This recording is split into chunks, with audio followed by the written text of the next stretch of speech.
നമ്മളിന്ന് ഒരു ദക്ഷിണേഷ്യൻ നാടോടി കഥയാണ് പറയാൻ പോകുന്നത്. ഒരു നാട്ടിൽ ഒരു രാക്ഷസ രാജ്ഞി ജീവിച്ചിരുന്നു. അതിസുന്ദരിയും അതോടൊപ്പം തന്നെ അതിഭീകരയുമായ ഒരു രാക്ഷസിയായിരുന്നു അവർ. അവളോടുള്ള ഭയം കാരണം ആ നാട് മുഴുവൻ ഇരുട്ടടഞ്ഞു കിടക്കുകയായിരുന്നു എന്നുള്ളതാണ് സത്യം.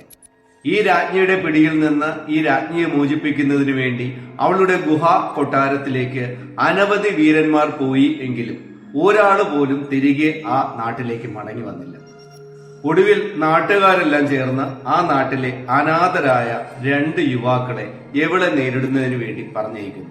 ശക്തനും അശ്രദ്ധനുമായ അരുണും ബുദ്ധിമാനും ശാന്ത സ്വഭാവക്കാരനുമായ വരുണുമായിരുന്നു ഈ 2 യുവാക്കൾ. ഇവർ കാടുകളും മലകളുമൊക്കെ കടന്ന് ഇരുണ്ട കല്ലുകൾ കൊണ്ടുണ്ടാക്കിയ ഇവളുടെ കൊട്ടാര ഗുഹയിലേക്ക് എത്തിച്ചേരുന്നു. 2 യുവാക്കളെ കണ്ട രാജ്ഞി അവരെ ക്ഷണിക്കുകയും, നിങ്ങളുടെ ധൈര്യത്തിൽ എനിക്ക് ഇഷ്ടം തോന്നി, വരൂ നിങ്ങൾക്ക് ഭക്ഷണം കഴിക്കാം, എന്നോടൊപ്പം ഈ ഗുഹയിൽ കഴിയാം എന്ന് പറഞ്ഞ് അവരെ ക്ഷണിക്കുന്നു. ഈ യുവാക്കൾ ഗുഹയിലേക്ക് കയറുമ്പോൾ ഇവൾ മായയാൽ നിർമ്മിച്ചെടുത്ത ഭക്ഷണം അവർക്ക് വിളമ്പുന്നു. ഈ ഭക്ഷണം മുന്നിലേക്ക് എടുത്തു വെക്കുമ്പോൾ അരുൺ അത് കഴിക്കാൻ ശ്രമിച്ചെങ്കിലും വരുൺ അയാളെ തടഞ്ഞിട്ട് രാജ്ഞിയോട് പറയുന്നു, ആദ്യം രാജ്ഞി കഴിക്കണം, അതിനുശേഷം ഞങ്ങൾ ഭക്ഷണം കഴിച്ചോളാമെന്ന്.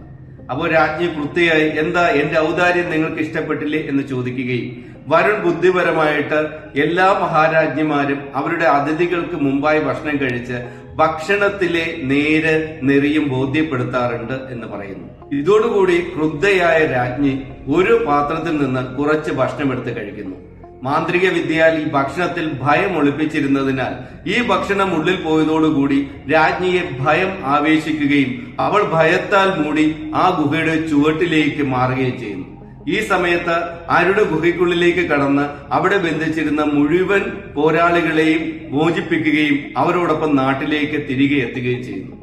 ഇതാണ് ഭയത്തിനെ തോൽപ്പിച്ച് രാജ്ഞിയെ തടവിലാക്കി ഒരു രാജ്യത്തെ രക്ഷിച്ച ധീരരായ 2 യുവാക്കളുടെ ദക്ഷിണേന്ത്യൻ നാടോടിക്കഥ.